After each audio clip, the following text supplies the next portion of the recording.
The following is a mechanically reproduced announcement, previously recorded from a live scheduled program on 24.7 The Stream. This is not a live broadcast. All guests, callers, and hosts granted 24.7 The Stream permission to be recorded. This program may contain strong language or topics not suited for younger listeners. Parental discretion is advised. Thank you for listening to 24.7 The Stream.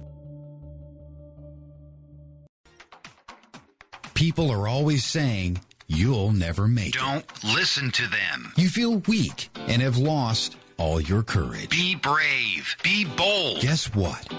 It all ends right now. Welcome to Just Rita, a show that empowers women all over the world to be the best version of themselves. No matter where you come from, that will not dictate who you will be in life. Join your host, Rita Doman, right now and learn that you can have it all because you know you are worthy of all those goodies in life and want to make your life shine. It's just in time. It's just for you. It's just that simple. It's Just Rita.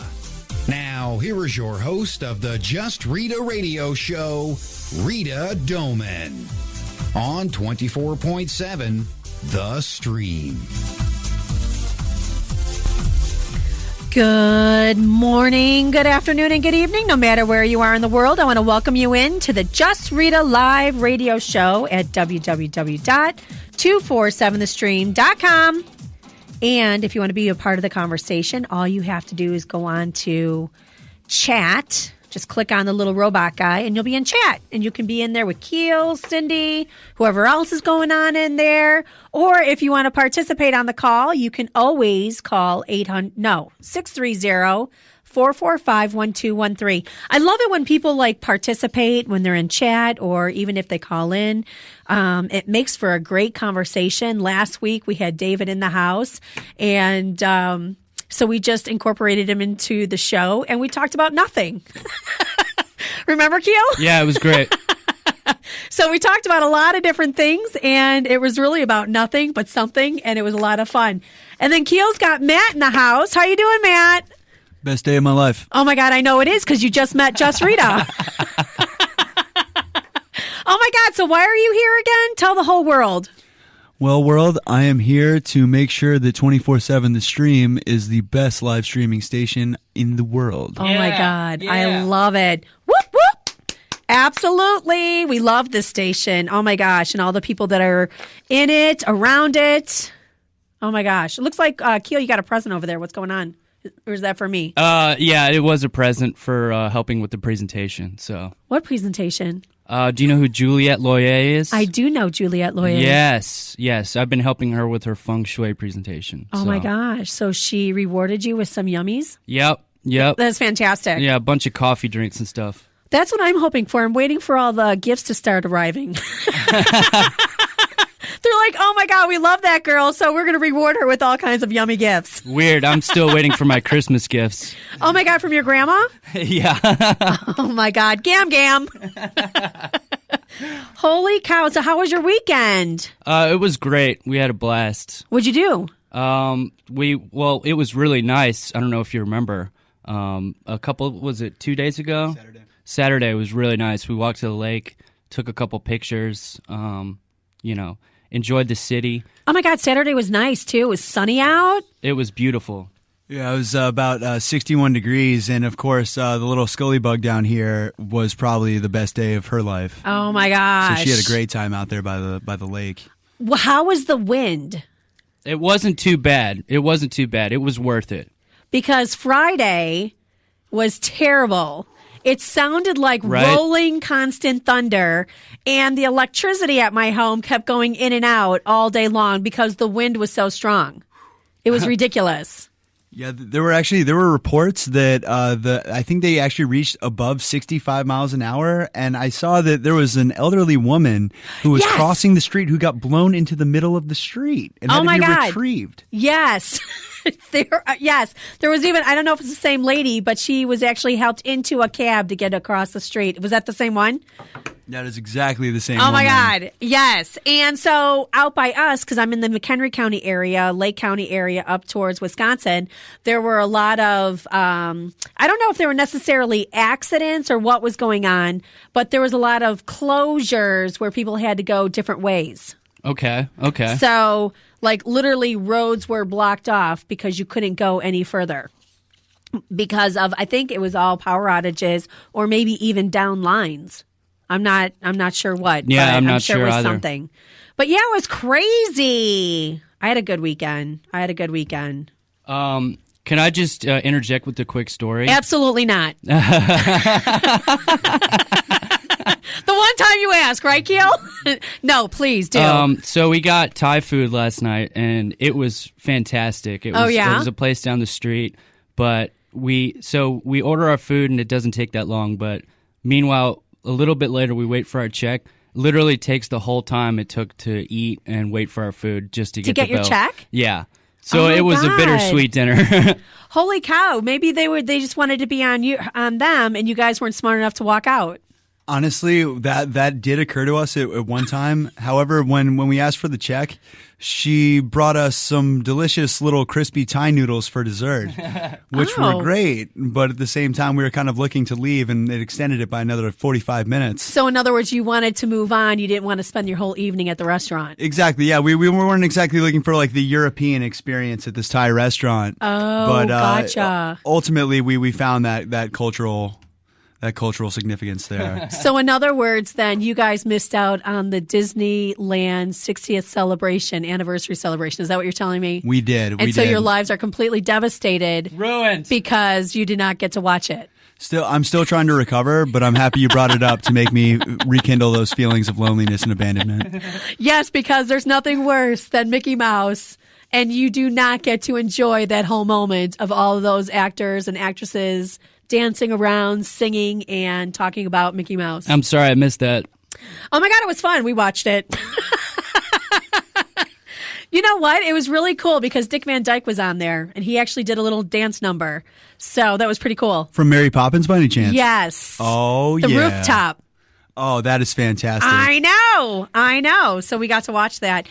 And they're making a whole Star Wars part of the park, a theme park. Yes, they are, and it's about time. Oh my gosh! Yeah, I was reading about that the other day. They just redone the Star Tours. Just I think it was in 2013.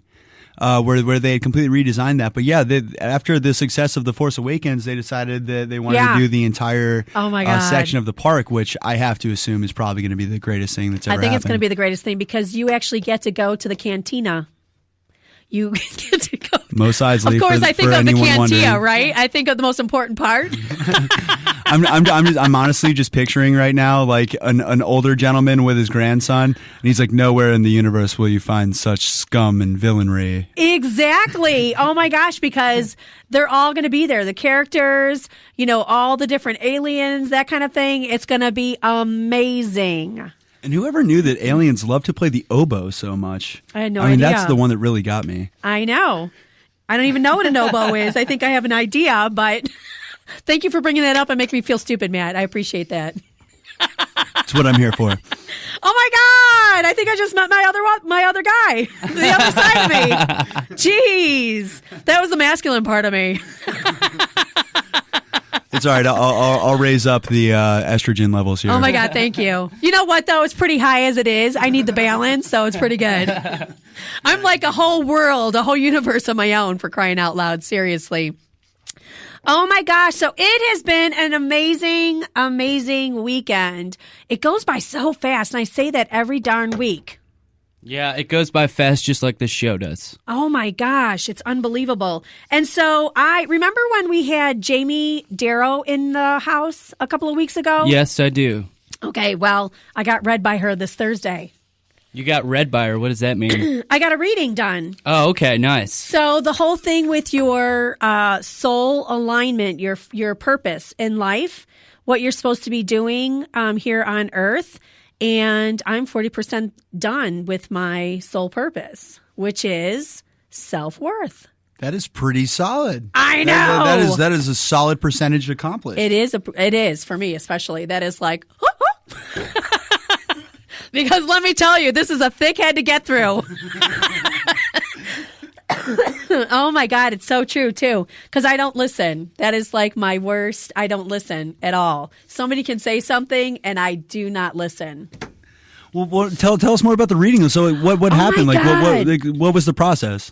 So the reading was amazing. So I had to send her my birth date, my full name, that kind of thing. And mine is a little bit confusing because I was born, obviously, but I didn't stay in the same family that I was born into, and I went to another family within the family, and they changed my name illegally. And then, so it's kind of complicated a little bit. So I had to actually go with my birth name, which was Frame, and I grew up as a Ferguson. And then I married a Felina, and now I'm in a Doman. It's weird. My sister just joined the Ferguson clan, actually. Are you kidding me? No, not kidding. What Ferguson clan? The Ferguson clan of Northern Virginia. Oh, okay, not connected. Phew. Oh my God, but I'm so grateful. Whatever. It is what it is. Ha ha ha ha ha. Oh my gosh. But anyway, so I had to give her that information. And so they go back to your Akashic records, which means it's like your blueprint of your entire life, everything that you've been through throughout your life, past lives, all that kind of stuff. And you create contracts, vows, all that kind of stuff. So even in your past lives, certain things will follow you in your present life. It attaches itself.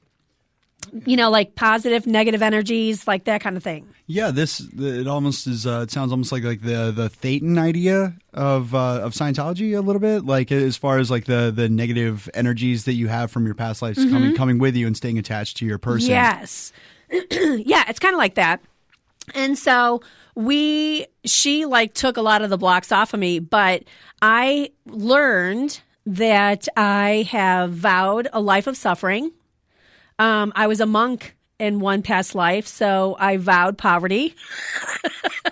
So money doesn't come to me easily, or it comes and goes. As soon as you get it, it's out the door, and like it never stays. And so there's like a lot of different things, like suffering, meaning you stay with somebody, or you've got people in your lives that are constantly causing suffering, or you stay in situations that constantly cause suffering.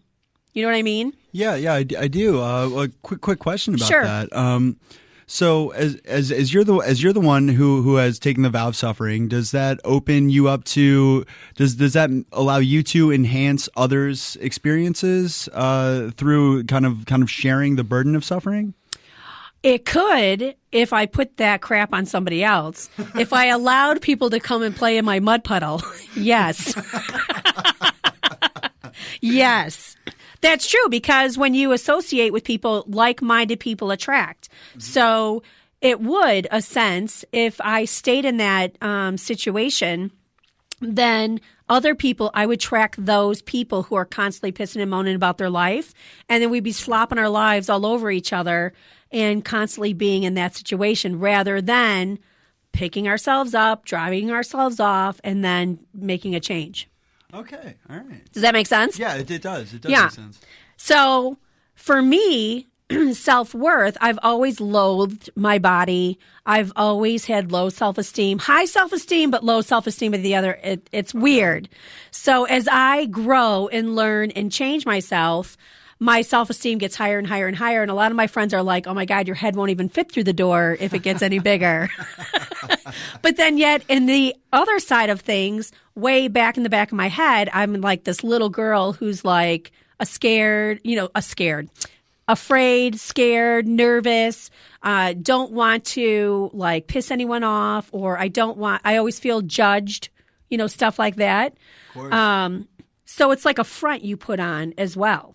Sure. So like where does this where does like the facade that we're putting on, where does that come into like who we are as actual people?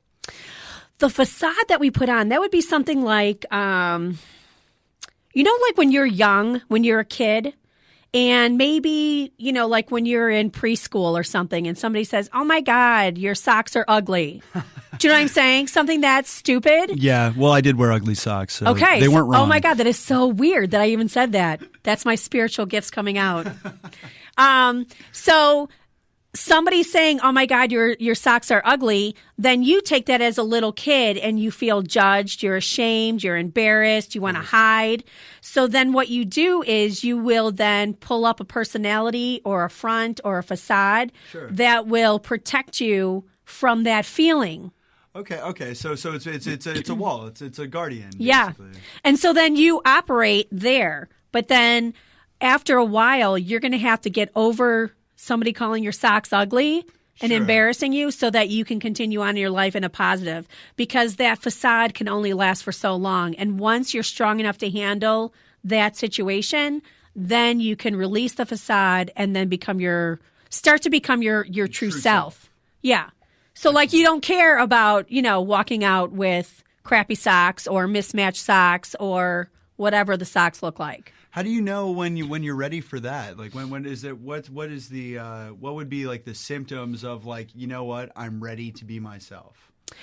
When you're tired, you're sick and tired of hiding. You're sick and tired of putting on this act. You're tired of never moving forward and being successful. You're tired of constantly hitting a wall. You take one step forward, 10 steps back. It's like that cat and mouse back and forth.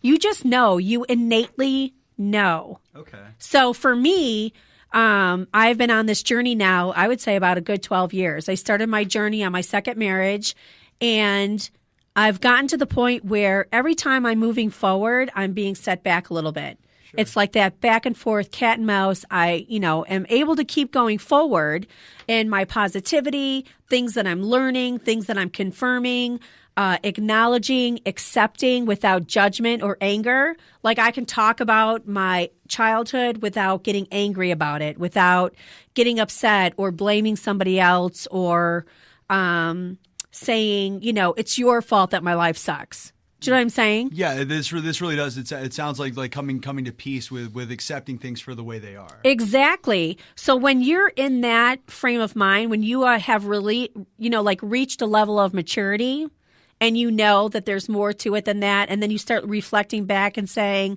oh my God, I'm glad I went through that because now I know how not to be, or look at how strong I am because if I didn't go through that, I would not have been able to get through this. Sure, absolutely. So those are the times where you start to learn and figure out, and then you start your awakening.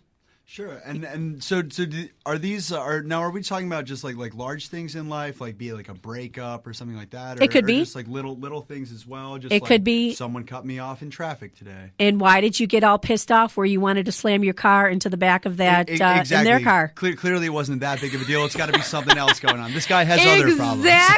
Exactly. So like if you're in traffic and somebody cuts you off or slams their brake right in front of you, and you're like, all you feel with every fiber of your being, you just want to slam your car into the back of their seat.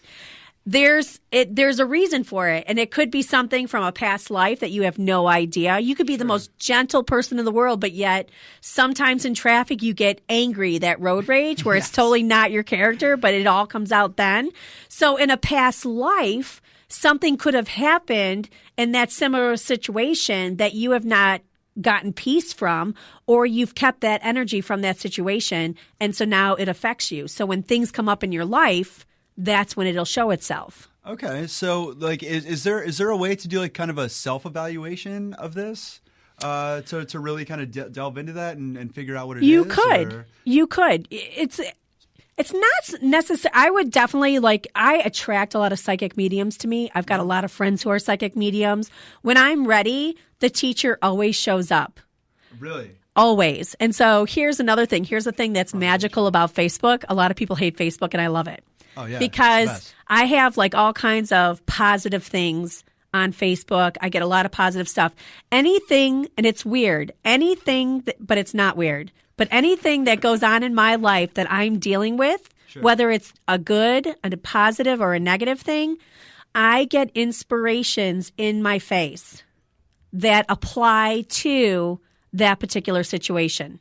Okay, well, isn't that kind of like the thing with social media? It is what you want it to be, where you control everything that you see on there, and well, it is. It's true. I'm not I am a control freak, but I am not a control freak in the way where I just want to see certain things. Sure. But I do like a lot of uplifting spiritual stuff. Mm-hmm. But what's great about it and why it's so magical for me is because, say, for instance, somebody betrayed me and I'm really upset by it.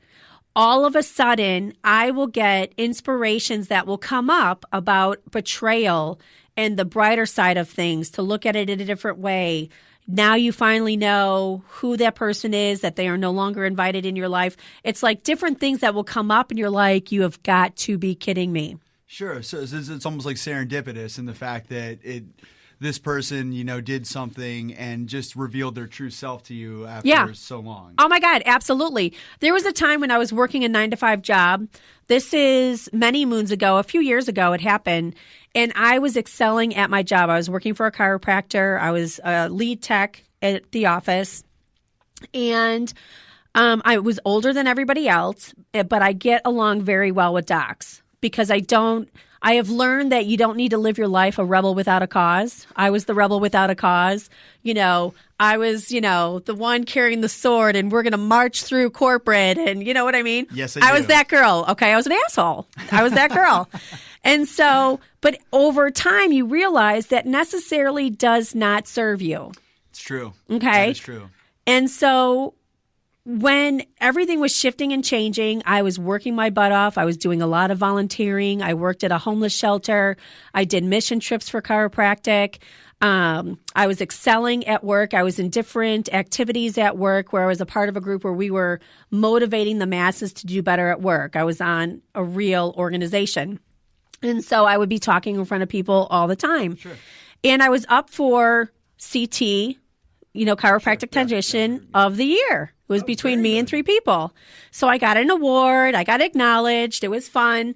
And then right after that, I got called into HR and I had to sign a write-up because somebody who I worked with, a young girl who just started working there, said that I was horrible. I screamed and yelled at her. I locked her in a room and yelled at her. Like all these things. And I was like, oh my God, you have got to be kidding me. And I'm sitting there like in the office, I'm crying. I'm like, I have no idea what this is all about. It doesn't make sense to me. Yes, I'm a strong personality, but I've never done any of these things that is on this piece of paper. Sure, yeah.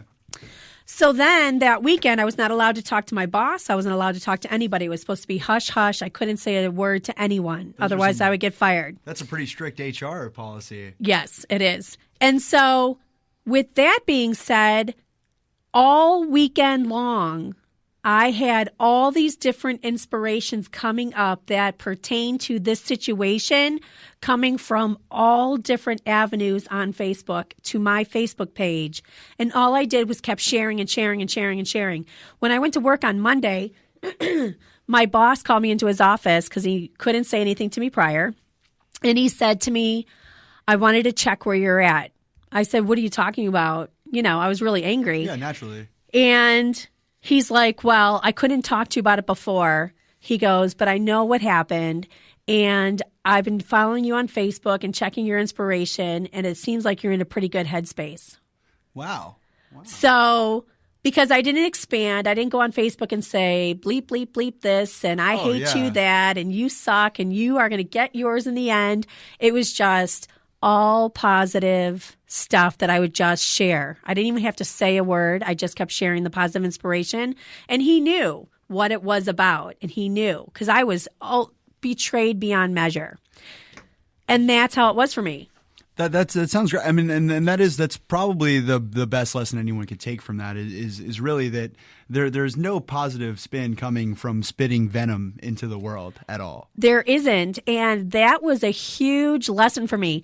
And I'll tell you this: that was like the pivotal moment of my life. Because I was there, I was able to get over it, which shocked me because I hold on to everything and I hold grudges. I'm a Cancer at heart, true blue Cancer. But I was able to get over it. I was able to realize who she was, what was going on. And when my time came up and I got laid off from that job, when I went into work that morning, I said, please let it be me, because I knew that there was layoffs going on. Clinics were closing. I'm like, please, just please let it be me. And when corporate came into our clinic, right before the first shift was going to end, I knew exactly what was happening. And my coworker, she was like all nervous and getting crazy. And all I could do was, please, just let me know. Let me go home. Let me go. And finally, when they said something to us, he's like, do you want the good or the bad? I said, just rip off the Band-Aid. Let me have it. Naturally. Oh, my God. So he told us. Be straight. I was like, okay, thank you very much. It was a pleasure working here. I learned a lot. Thank you. Went home, signed up for unemployment, went out for hot wings and drinks after. But here's the thing. Like, my journey was done. My journey was over. I learned what I needed to learn through that situation. I made it stick. I never held it against anyone. I kept moving forward. I did what I had to do. I even had to, get rid of a chiropractic doc. Oh, wow. Really? Twice. The same doc twice. Because he could not fulfill his obligation to being a doctor. And instead of letting things go, I was that person who was like, this is not going to fly. Holding on to it, building up stress and anxiety. Yeah, I had to report and tell the truth and get rid. And then the same thing, they gave him his job back. I don't know why. Yeah, it sounds questionable. And then it was like 10 times worse. It was like on steroids. And I was like, oh my God. And then they send in finally another doc who was like, as if the heavens opened up and dropped him right down. He was like a gift from God. And so the short period of time that I was there, it was so pleasurable. We were on the same wavelength, both very spiritual, thought the same way, did things the same way. It was like very easy peasy. And when my journey was over with that company, it was over. That makes sense, though. I mean, like, honestly, it sounds like what you're saying is, like, to use like a loose metaphor, really, is to basically not fight the current and instead just be able to change the direction of the stream as it moves downhill. It's true. And you know what? It's so hard because we are fighters, all of us, each and every one of us. Even some of us who think we're not fighters, we're fighters. Oh, absolutely. Because we're still here. Yeah, everyone has their own struggles and has come through just immeasurable things that no other human can really, and we can understand, but we'll never really relate on like that basis that somebody who's gone through that has. Exactly. Yeah. And when your journey is up on that portion, you know when your time is up. And so if you hold on to it for dear life, then you're never going to get anywhere. But I knew, and I said, I woke up that morning, I remember, because I was going from 2 clinics, from Woodstock, Illinois to McHenry, Illinois, and I hated working it because it was every other day you were at another clinic. Oh, sure, yeah. And it was like having multiple jobs. I hated it. And so when I was going into the McHenry one, and I knew something was up, there was things that were happening and being said and being made sure that everybody was accountable for this particular meeting that was going to go on a Friday. And I was like, something's up. I need to get all the work that I hate doing done because I think I'm done.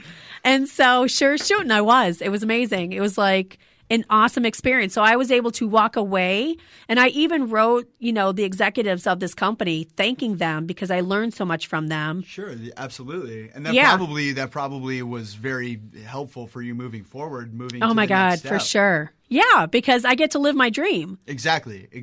I do. Like, I get to be here. I have my It Works business. I get to do that. I get to do the radio show. I get to do the work that I want to do. I get to go and do seminars to educate myself further and be a part of somebody else's life and doing what I want rather than being tied to a job. Absolutely, which gives you the freedom to both explore who you really are as a person and your mission in life. I know. And every day I wake up and I find myself more fantastic than the next. It's like, it can't be even greater, and sure shoot, it always happens. It just got greater. It's like, oh my God. Yes. So that's the whole thing. And so when I was being read, she was telling me a lot of stuff and different things, and I was just like, oh my gosh, it completely makes sense, because my whole world is all about helping women look and feel confident, no matter who they are, men as well. But my main goal has always been with women, because there's so many times where there's so many women who still don't realize that they're worth anything. Absolutely. That's an absolute struggle. And it drives me women. crazy. Absolutely. I can't stand it. It's like, I don't understand it. Well, between media portrayals of what we're supposed to see as, the iconic woman, there really isn't any. And I feel like so many people lose sight of that. Well, that's the biggest thing in self-worth. A lot of women, and I just realized this in the bathroom today. That's where I do my best thinking. Is that, because when I went on vacation, my scale was in under my bed. I tried to keep the scale hidden. And when I was gone, my son was watching the animals. So he pulled the scale out and put it back in the bathroom. And that's where it's been since. And so every time you get on the scale, it's like, oh my God, because I've gone through a lot of health stuff. I lost weight, but now I'm gaining it back because I got back on sugar and alcohol and crap I'm not supposed to be eating. And so you just see, and I'm on steroids, went up and up and up again. Sure. And I'm sitting there and I was like, my self-worth does not reflect the number that's on that scale. Absolutely. And it finally hit me like a bat, hit my head today, that it's just a number. It is. That's all it is. And my size does not reflect my self-worth. It's just my body. It's not a big deal. And absolutely. My soul is such a gift to all of you. You're welcome. That the package, it has to be bigger to keep the soul contained. That's the best outlook I've ever You know heard. what I mean? It's just like, that's so true. And I was like, oh my God. And so I was writing that on Facebook today. I had like 3 little epiphanies this morning. So I'm like, oh my God, today's going to be a great show. So thank you, Matt, for coming in. Keel, absolutely. as usual, is here because he always participates on the call. Or I always say the call, but it's not the call. It can be the call if you'd like. Oh my gosh, it's so funny because I'm always on the phone until I get on the air. So it's just bleeding in. It is. It always is. But that's true. It's like, oh my gosh. I mean, I was up before, I think it was like 6:45 this morning. Well, you beat me. Pinged my eyes open, got some coffee, started writing my show, thinking about what I'm doing. And I was like, oh my God, I could not believe the time was going by because I was so excited about today's show. Absolutely. And what were you saying before? When I was in college, I took a class that was about disability and the disabled in society. And what we really found out is that when our professor lost the ability to move the bottom half of his body, he was a paraplegic. Mm-hmm. What he said to us was, yes, I lost my legs and I lost the mobility that they gave me, but did that change who I was? Right. Did I become a different person through this experience? And if I did become a different person, did I become a better person? Right. And a lot of times people will take stuff like that and they'll put it in a negative way because they think that they're an arm or a hand or I'm a leg. Yeah, and that's not who we are as people. No. That's just one of the tools and gifts that we're given. Exactly. Like we are not our weight. We are not a number on the scale. No. We are not blonde hair or brown hair, purple hair, pink hair. Do you know what I'm saying? Of course I do. I think Paris Hilton might disagree, but yeah. Oh my God, Paris Hilton. She is a moron. Oh my God.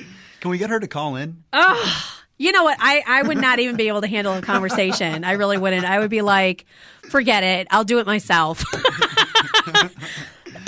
I would not be able to handle that at all. But no, but that's the honest to God's truth. We are not those things. And I just saw a little snippet on, it was on the news last night, I think before I went to bed, which I'm addicted to TV and I didn't even turn on the television today. So it must have been last night, where a girl who was at the marathon in Boston with the Boston the bombing, yeah. She lost a leg. Her boyfriend at the time lost a limb as well. Mm-hmm. They got married. They thought they were going to be together forever. And it turned out that he had been cheating on her the whole time, but they still got married. Somebody said, look, you don't deserve her or you don't deserve him. This is what he's doing. She found text messages, all that kind of stuff. Oh, wow. And so she finally divorced him. And then she got reconnected with an old schoolmate from college, and now they're married and living happily ever after. And the one thing that really stuck to me was she thought that they were bound together forever because they both lost a limb in that bombing. Yeah. Through tragedy, they've grown closer. Exactly. And it was serendipity. Yes. But you look at how many people, and this, I'm a people watcher. I like to watch people's behavior. I like to see how they act. I like to see how they dress, all that kind of stuff. I just love it. And I love to see when you see somebody who we categorize as normal. Sure. And then you maybe see somebody who is, in a wheelchair or is, I don't know, a little person or, stuff like that. And you're like, oh my God, that's weird, But then you're like, oh my God, they must be amazing people. Yeah, absolutely. They probably have a way cooler story than the normal people, quote unquote. Oh my God, for sure.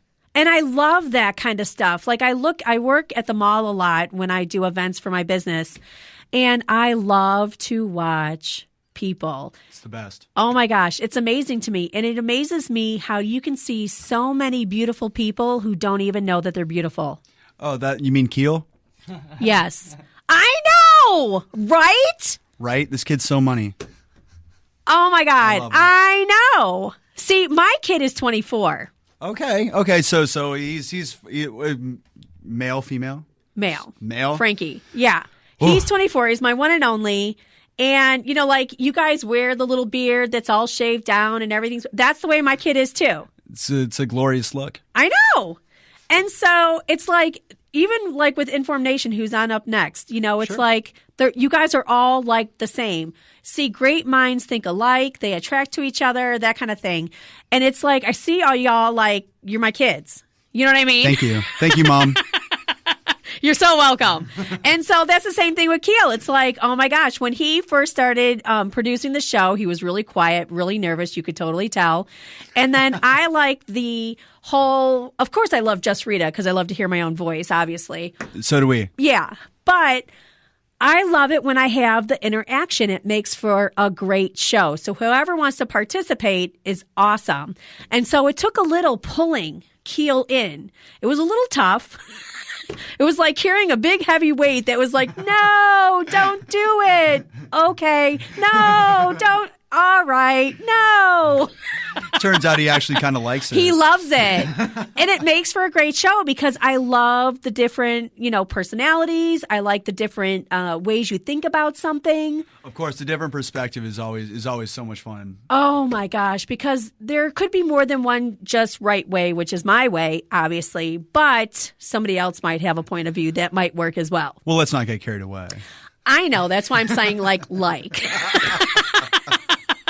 Because truly it really is all about Rita. As my husband says, here is the earth. No, this is Rita, and this is the earth that goes around Rita all the time. If anyone's ever wondering what that yellow orb in the sky is, that'd be Rita. That is me, completely me.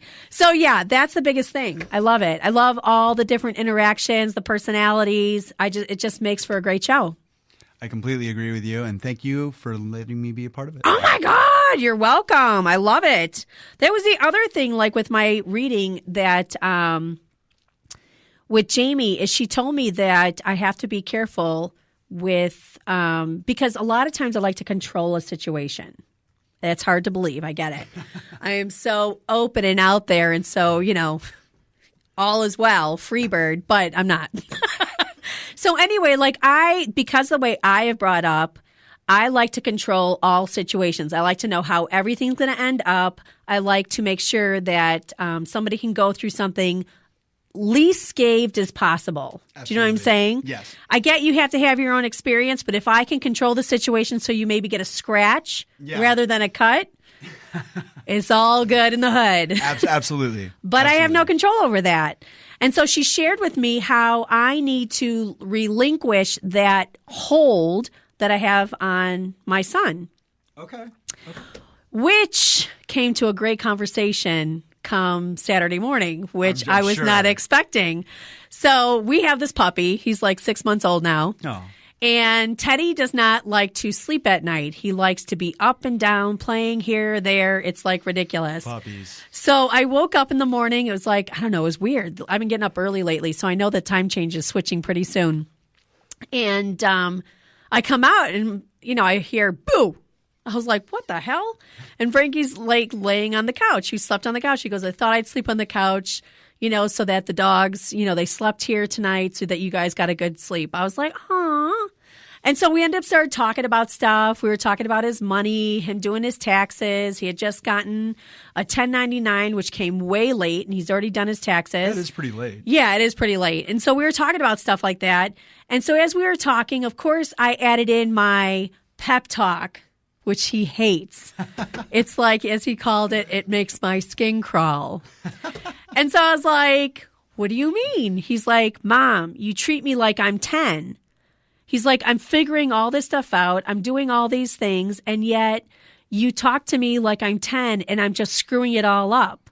And I was like, oh my God, I didn't mean it. I don't know what you're talking about. But as a parent, how do you know? Like, how do you know where that limit is? And how do you, as your child grows older, how do you eventually see them as an adult? I don't know. I don't know, because here I am as an adult. I'm 47 and he's 24 and he's an adult. And so we're all very independent people at the same time. Of course. But I have this love and this bond with him. You just want to make sure that he has the best. And because of my upbringing, I want to make sure I pour in as much love and positivity and you go, guy, you're great as I can, and let him realize that you can have it all no matter what goes on in your life. It doesn't matter. You can have it all. And so when he shares stuff with me, he just wants to share it. Yeah. He doesn't want mommy's, you go, boy, Oh, yeah, he just wants to vent. He's not looking for the lecture that's inevitably coming. Exactly. We all have parents. Oh, my God. Exactly. And I said, Frankie, I'm not the only parent who does that. He goes, yes, you are. Oh, no, you're not. Oh, no, you're not. He goes, my friends' moms don't act like you. He goes, I can't even call you because you freak out all the time. I'm like, oh, my God. Well, all my energy is on you. I only have one. It's focused, yeah. So it's focused. That's a good, I got to bring that up. It is. It's focused on him. It's all on him. He doesn't have any siblings where I'm like, you know what, go do your thing. I got it. I got this one to contend with and this one to contend with. He is the only petri dish under the microscope. He is the only petri dish. All my time, overtime is devoted to this kid.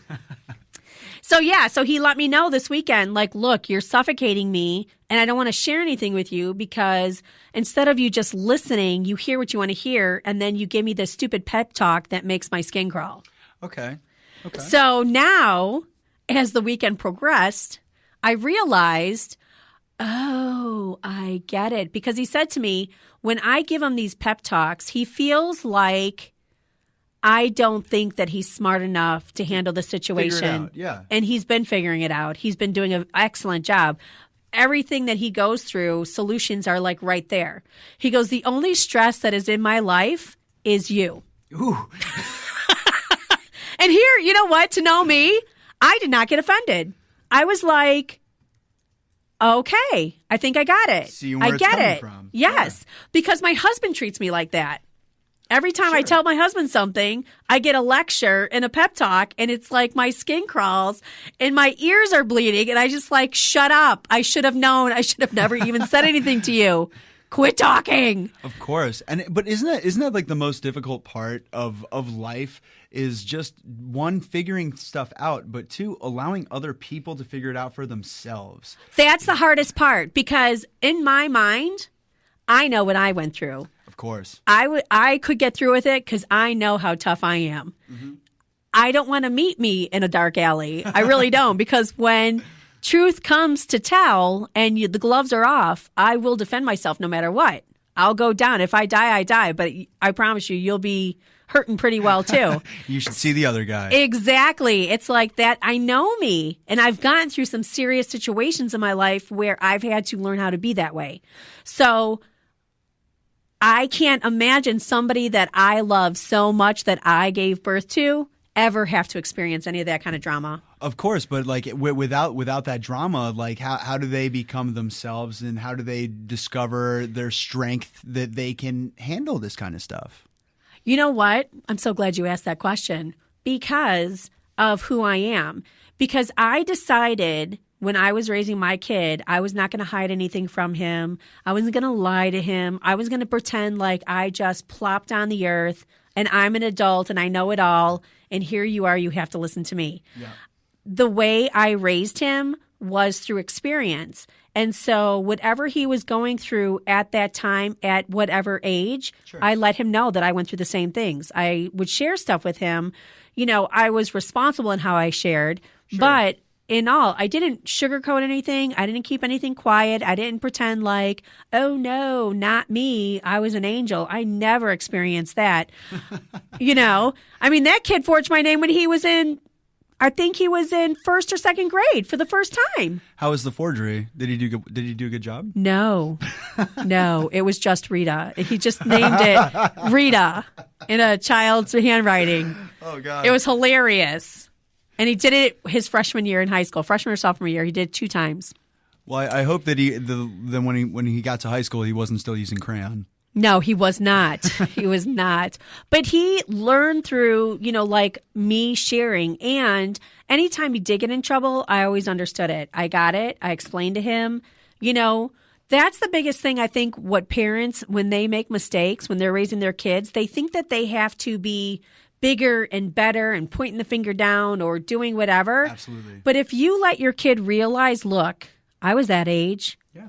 I was a horrible teenager going through hormones and puberty, and we're all a-holes at that point. Yeah, what an age. So, of course. And, you know, of course you're going to try to ride your bike down this busy street when you're not supposed to or cross the busy road. We all do it. When you get hurt, that's a consequence, and that's what you have to deal with. But there's all these different things that if you can relate to your kid at that age, and that's what I did, we were able to have an open communication. He's able to learn through my experience because I did let him do stuff, but I controlled the situation. I just forgot to let go of the control. So sure. You know how they say, you know, like your kids don't cut the cord, the apron cords, yes. You know, that they are still attached to their mommies. Always. This weekend, I actually had to cut the cord to my kid. Oh, my. I did. I even did a physical, all right, Frankie, I'm cutting the cord. You may go symbolism. about and live your life. It's true. And it's a really hard thing. But here's the thing. I allowed him to be open and honest with me to share. And for the very first time, I didn't get offended. Yeah. And it was because of the reading that I had, too, because I got it. Somebody already said, look, this is what you're doing. And then, you know, because in the back of my head is always like, no, I don't do that. And of course, then so Frankie was like, look, dude, you do it. He didn't even know I had a reading done. And there it was. You can't.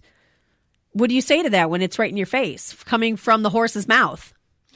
That I don't know. You know what I mean? So you're like, okay, I get it. You're 24. And he does. He gets himself out of all kinds of situations. When he wants a new job or he wants something to come up, it just magically appears.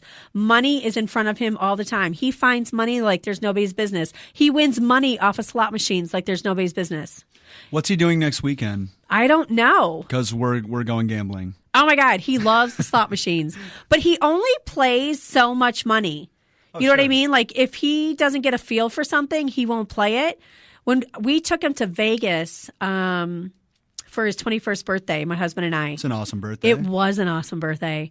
And he won a lot of money playing blackjack because he spent the year prior playing on his phone, learning how to play. Sure. Yeah, the odds and everything. And so one of the tables we went to, the dealer even asked her, like, oh, my God, we can't believe that he's just now learned, you know, he's playing for the very first time.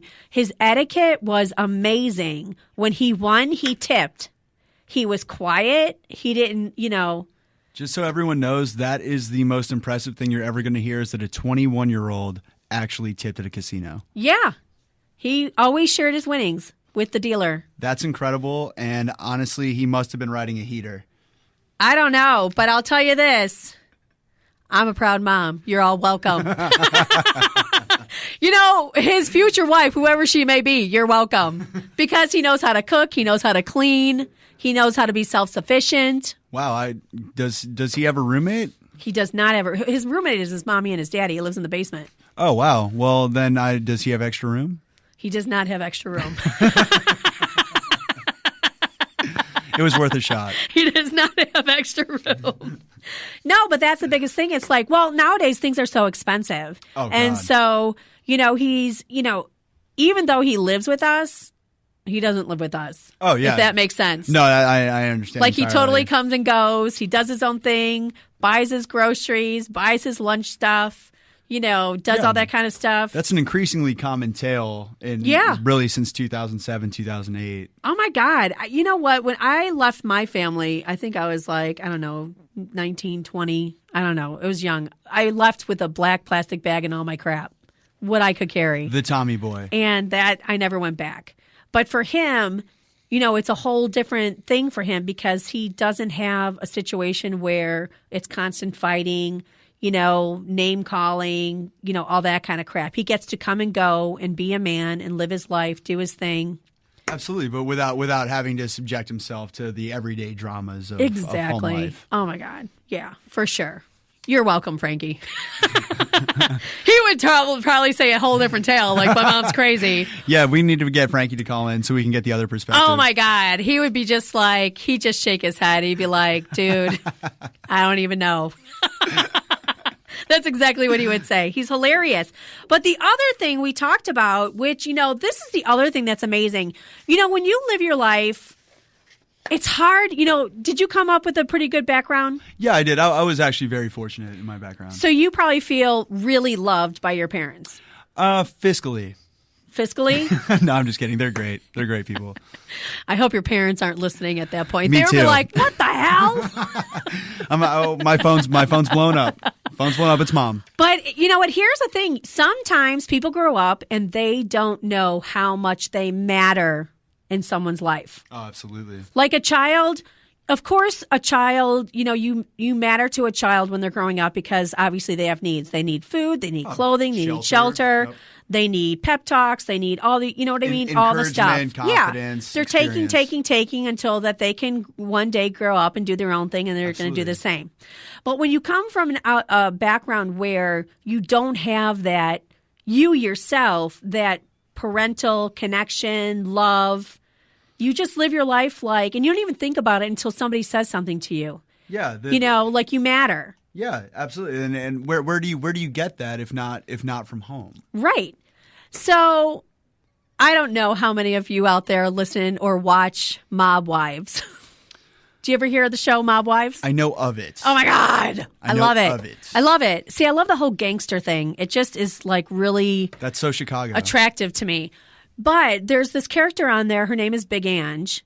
And Big Ange just died on Thursday. She's 55. And she died of lung and brain cancer. Oh, no. Earlier in the year, she had throat cancer, but she smoked like 40 years. Oh, well, yeah. And so then she developed, after the throat cancer, she developed the lung and brain cancer. Sure.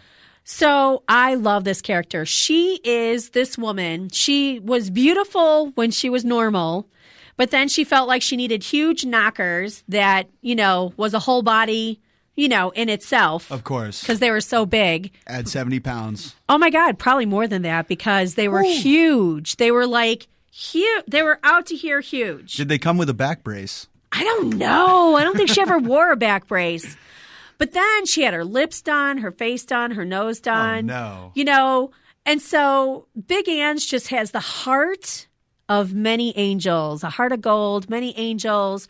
Even though she was in the show Mob Wives, and she came from a gangster background, she never liked the fighting, the drama. She's done her fair share, but as she got older, she was like all about peace and love and harmony and all that kind of stuff. Sure. And so I was devastated to find out that she passed away on Thursday. I actually got tears in my eyes, and I'm like, oh my God, don't let Frankie and Mike see, my husband Mike, that there's tears because they already think I'm crazy because I love reality TV.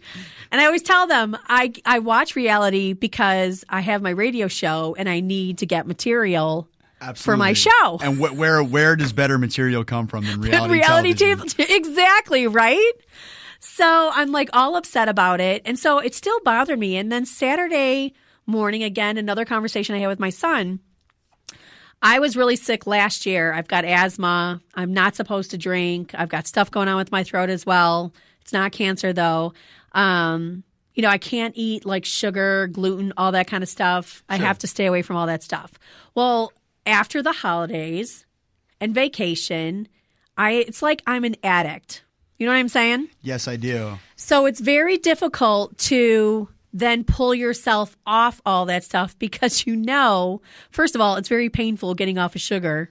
Oh, if for anyone who has ever gone through sugar withdrawals, it is not fun. Oh my God, it's terrible. And so I'm in the, so I would do it. I get off it. I'd be off wine for a couple of weeks. And then I'm just like, oh my God, I want some wine. Well, I had my husband bring me home some wine on Friday night. Some Menage a Trois Cabernet. Oh, there we go. There we go. Cabernet Sauvignon. Oh my God, I love it. And so I had half a bottle, which I didn't drink the whole one. But, we're having this conversation. And so we're talking about Big Ange because I was really upset about it. And so we're just having this conversation. He's like, Mom, she smoked for 40 years. What do you expect? I was like, well, I don't know, because I just love that character. It's just, within a year finding out you have cancer and then you're gone in a year, that's really, really fast. That is really fast. And so I just got done watching the episode Wednesday night where they just diagnosed her with lung cancer. So I am not even physically prepared for it because I just found out about it. And now on Thursday in real time life, she's dead. She's passed. So I'm just like, oh my God, I was really upset by it. And so he's like, well, it's like watching you. And I'm like, what are you talking about? He goes, well, you start to feel good and your body's doing good. And then all of a sudden you start pouring poison into it and then you start getting sick again. And so he goes, what do you think it's like for me? And what was that? What was that realization like? I was like, what? And he was like, Mom, you're going to be dead in a few years. And I go, what are you talking about? He goes, Mom, when you're drinking wine and you're eating sugar, you're putting poison in your body. You're going to be dead in a few years. There's no way that you are going to be able to live. He goes, you are in and out of hospitals all the time. There's no way you are going to be alive in a few years. That is some real talk coming from your son. It is. And then I'm looking at him I'm like, are you serious? You really think that I'll be dead in a few years? Now this is probably like 9 o'clock in the morning now. This is some heavy duty stuff. That is that for that early. Had you for had Saturday your coffee morning yet? Had you had your coffee yet? I did. I think I did not. I don't even know if I had coffee yet. Ready. I really don't even know. So I was like, oh my God. Brakes, I might have had a cup of coffee. But I was like, oh my God. And then I can see him. He's getting upset. Like he's really, truly upset. And I asked him, like, are you upset that I would be gone in a few years? Like, I'm shocked. Yeah. Because I would be devastated, God forbid, if anything happened to my child because he's my child. Of course. You know what I'm saying? Yes. But never in a million years have I ever thought that he would have the same kind of love back. Oh, yeah. That absolute concern about how long do I have with this person who means everything to me. Exactly, but I don't have that experience. Oh, yeah, and so it takes you a little bit longer to really receive that love and be able to say, "Hey, I deserve this." I know, and I was like, "Oh my God, Frankie!" I said, "I've never been loved like I've loved you. I've never experienced the love that you've experienced. So I never really thought that I really mattered that much in life, where someone would be devastated without me." Yeah, which I mean is incredible because he views that relationship and has given you the gift that you looked for. I know, which is just that comes full circle. That's the entire family cycle. Oh my God, I was flabbergasted, and it dawned on me. It's like, how could you be so selfish to not just give it up once and for all for him? Because he wants to see you alive and be with the grandchildren and all that. And if I don't change my ways, then I don't get to be with the grandchildren. And this comes back perfectly to what we were talking about earlier with acceptance. Yeah.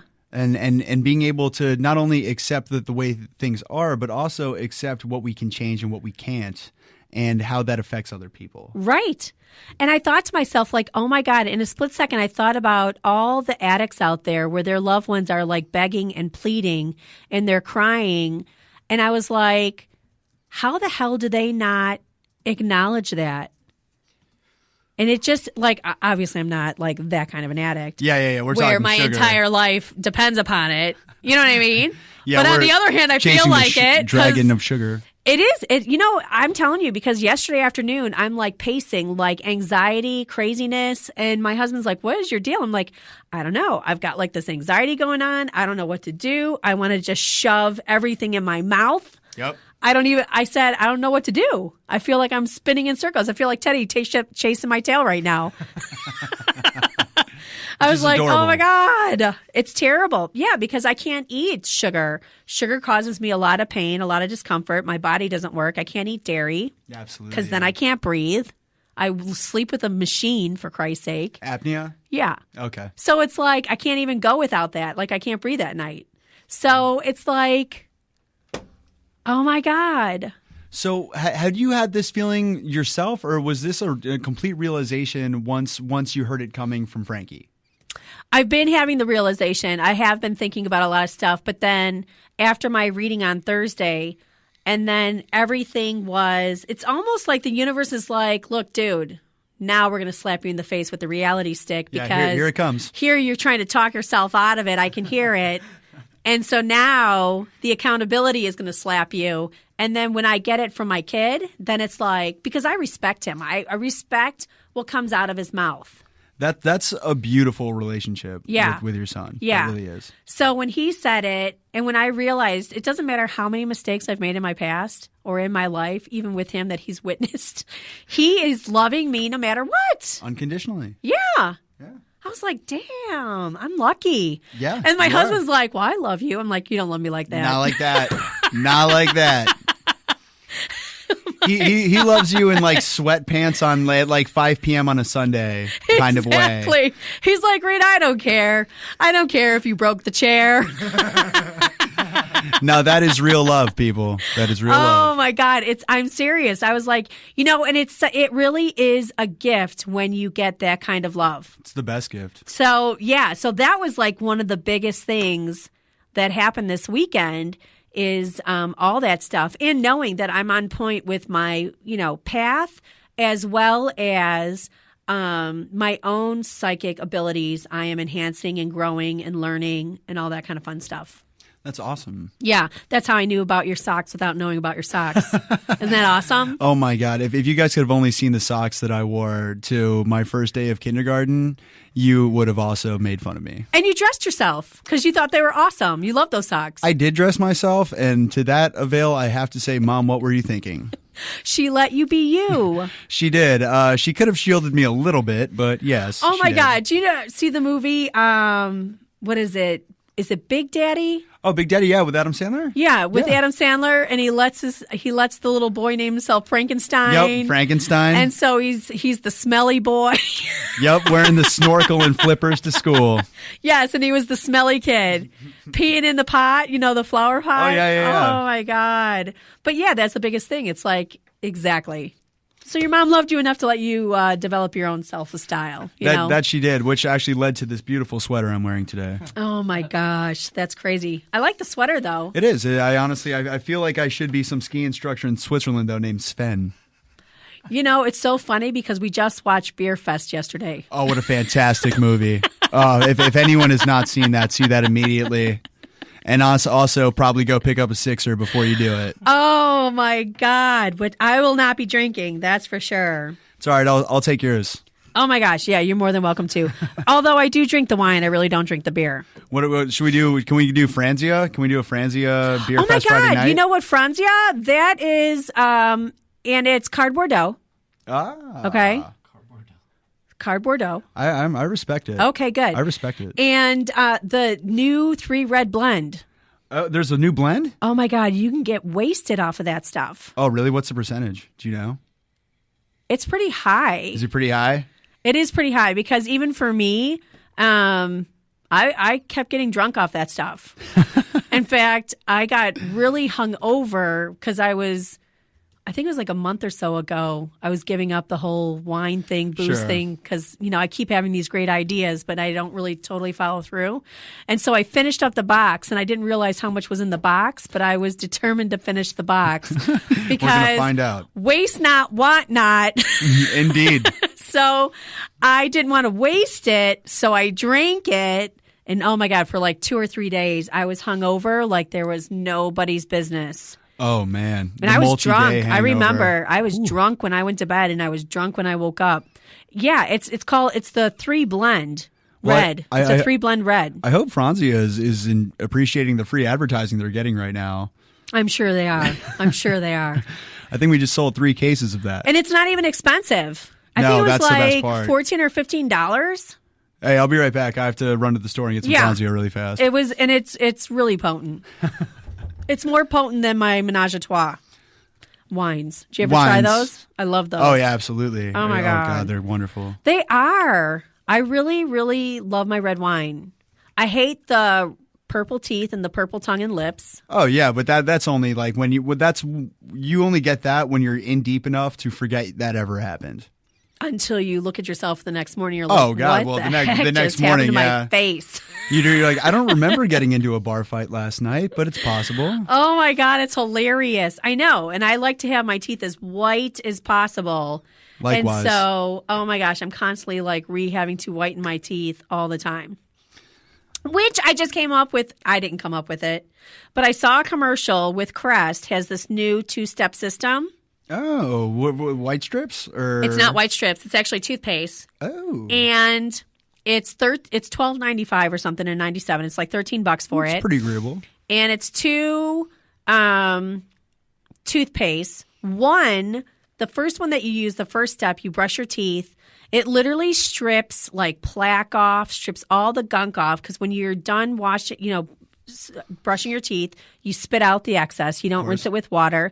But when you have your tongue across your teeth, it's like really like rough and gritty. Oh, kind of grainy almost? Yeah, it's like really, yes. And so then you use the step 2, which is like the clear whitening gel, which works with it. And then it's as if you just walked out of the dentist and your teeth are all soft and silky. That is the best feeling in the world. Yeah, pearly white. It is. For anyone who's ever had braces, once they're off and you're running your tongue along your teeth for about 3 weeks. And oh, my God. People are pretty sure there's something wrong with you. I've never had braces, but I'll tell you this. I know when there's plaque buildup on my teeth. Oh, no question. That is how sensitive my tongue is to my teeth. By the way, for everyone listening, you would think Rita had braces because she has a beautiful, perfect smile. Thank you. No. And they are pearly white. They are pearly white.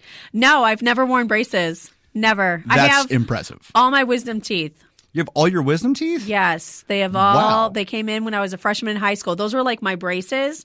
I only have 1 tooth, a molar that's gone. But other than that, I have all my teeth. I have got 31 teeth. Wow. Well, not to bring up my mom yet again on the show. When I was a senior in high school, it was Christmas break, and she decided to schedule all of my wisdom teeth to be removed on the first weekend of Christmas break. You did not do anything Christmas break then. I did nothing. I did absolutely nothing. Everyone else had a great time. Were they all impacted? Oh yeah, almost every single one of them. And so I had to go in. I had 4 removed over the course of time, and I woke up like in 28 days later, like I was coming out of a coma.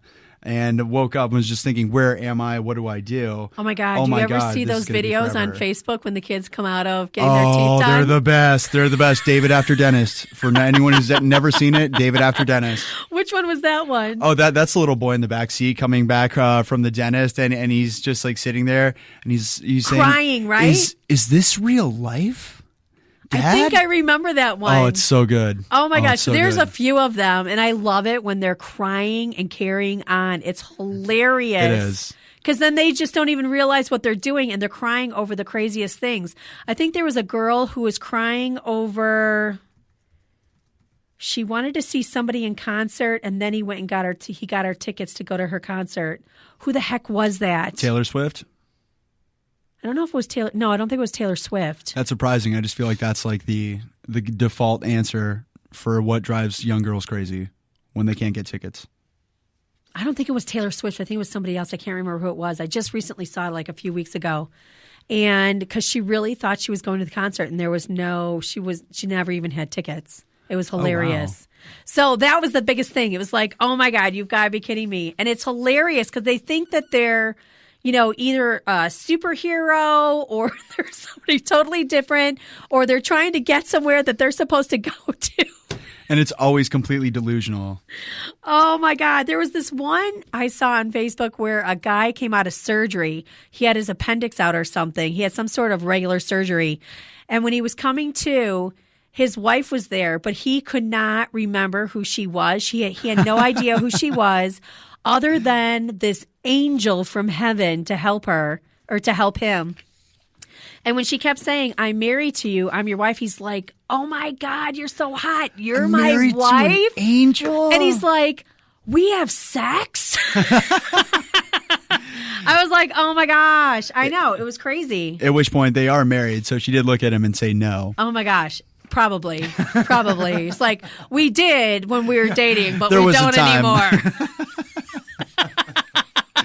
We're too tired. We're too busy. We don't have time for that nonsense. That is, of course, we're doing free advertising for marriage as well today. Oh my gosh. I know. That's hilarious. It's crazy. So, we've just gotten into the beginning part of the show. And I hope everyone enjoyed that intro. Next week, we're going to have Rachel, a friend of mine, Rachel Blaze, into the show. And she's got a friend coming in. His name is Jeff Goodwin. My girlfriend, Rachel, she is a spokeswoman for MMA. Out here in this area. Her name is Rachel Blaze, and she has been a red hot bombshell for majority of her adult life. I mean, she's amazing. And so now she's in her 40s, and her body is shifting and changing, and she has developed lupus. Oh, wow. Along with fibromyalgia. So she's going through a lot of changes. Wow. And so with her status and her popularity and her personality, we are going to start exposing what lupus is and how it affects so many people, as well as the loved ones. That's a good point, because the loved ones especially, it affects the entire family. Oh my God, her daughter did a video. You see those videos on Facebook where they've got the music playing and they've got the cards written out and they have the message written on the cards. You have to go through all that. Yeah. Oh my God, I was bawling when I watched her daughter do it, and Rachel didn't even know about it. Those are tough. And so her daughter put this thing together because she is terrified because Rachel's going through so many different things, and she's been hospitalized a lot. She's got, has dealt with this horrible rash that literally is eating away her skin, it seems like. And it's extremely painful. Morphine doesn't even take care of it. Wow. So, her daughter is, I think, 13 or 14 years old. So she's terrified. Of course, yeah. And she put this thing on Facebook, and it was just gut-wrenching. And so it's something that I think, that's another thing that I love about this outlet, this platform, is that we can expose what's going on with people, because a lot of people suffer in silence. Absolutely. And especially with lupus or any kind of immuno disease or virus that people really don't understand that, when you get something that normally would be just like a skin rash, for instance, and your body just cannot fight it. It cannot produce the white blood cells and the antibodies to actually compete with this. Exactly. And it just doesn't go away. It gets worse and progressively worse. Oh my God, it's terrible. So that's what we're going to be talking about, and how all that affects the people around you, especially who love you, because you don't even really hear that side of it, because you hear a lot.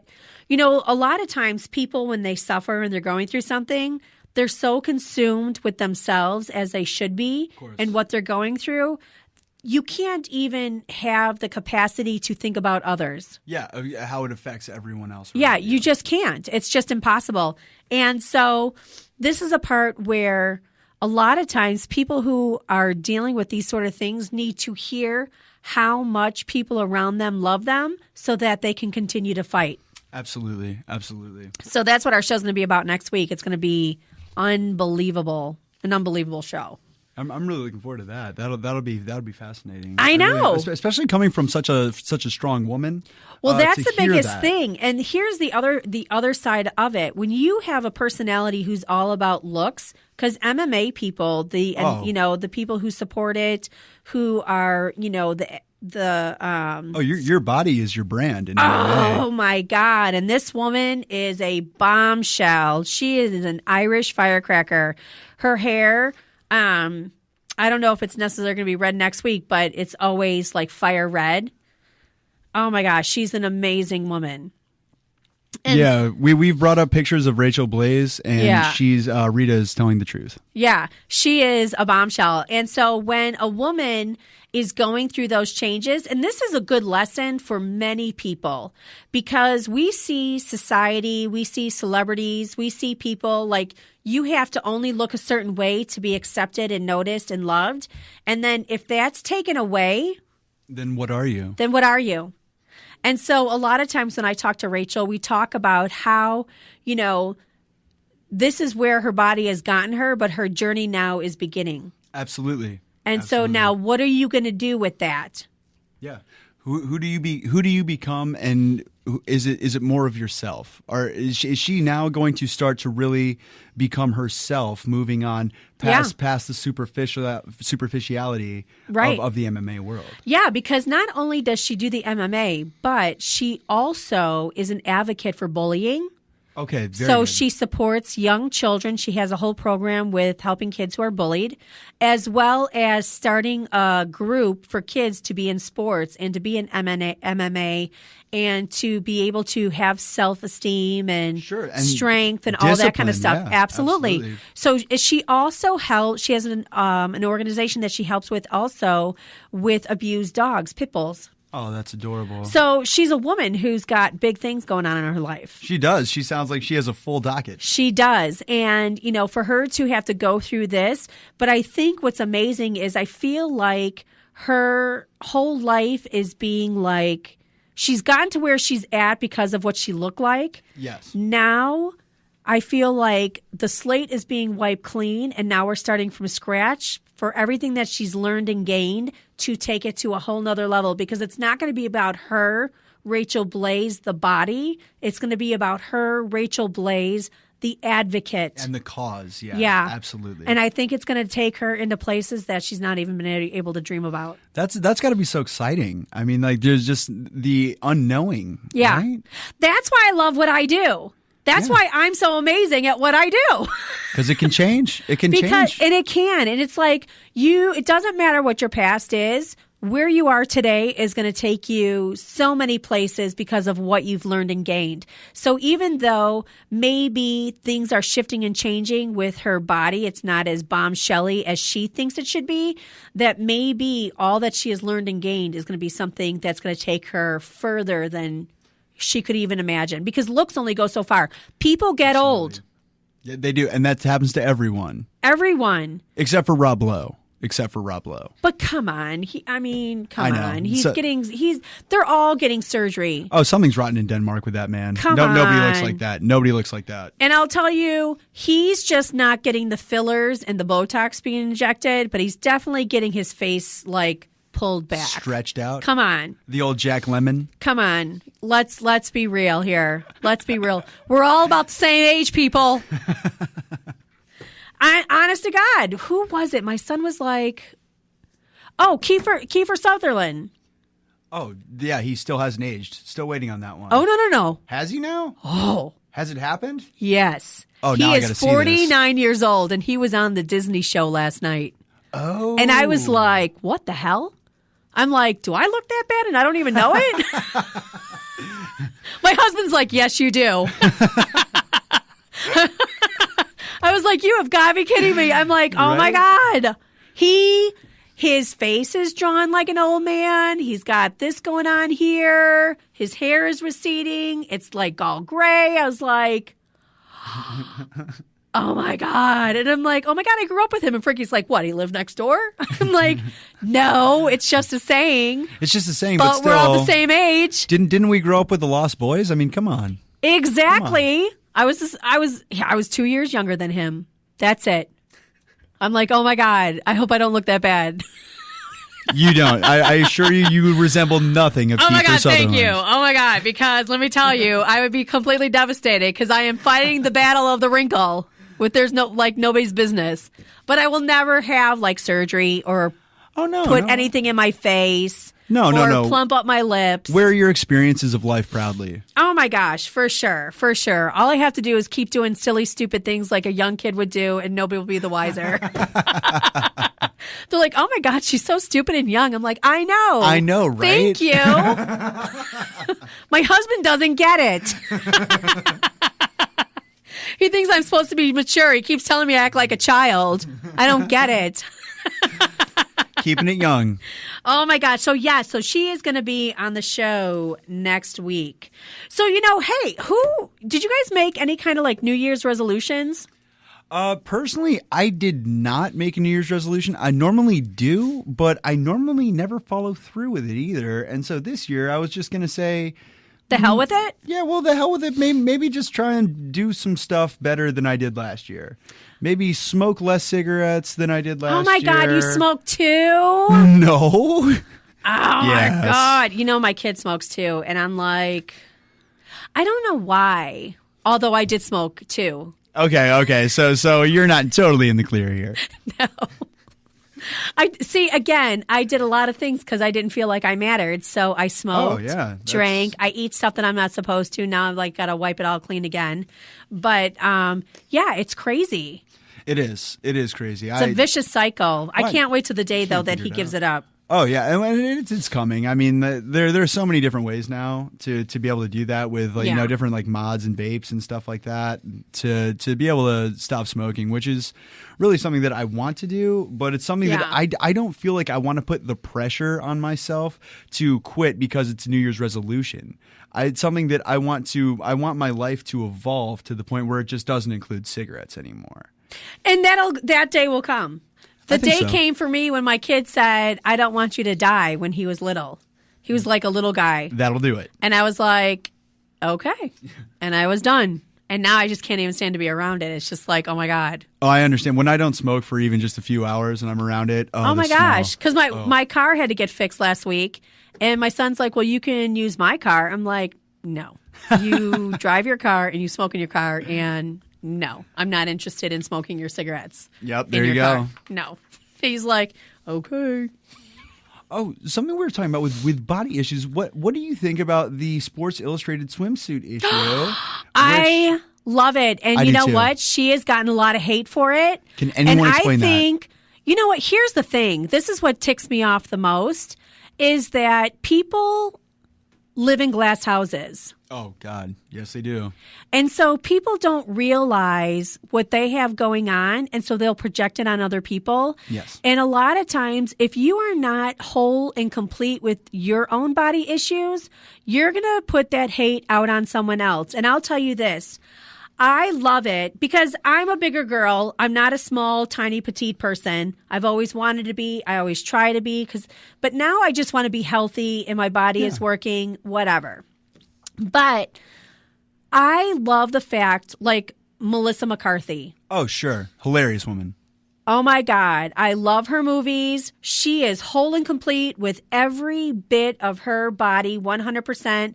She makes jokes about herself. She has sex. She'll throw her leg up in front of somebody and be like, look at that. That's, you want it. Great scene in the movie Spy doing exactly that. Exactly. So she also did it in Bridesmaids. She did. And she always works with her husband. He's always like some weird...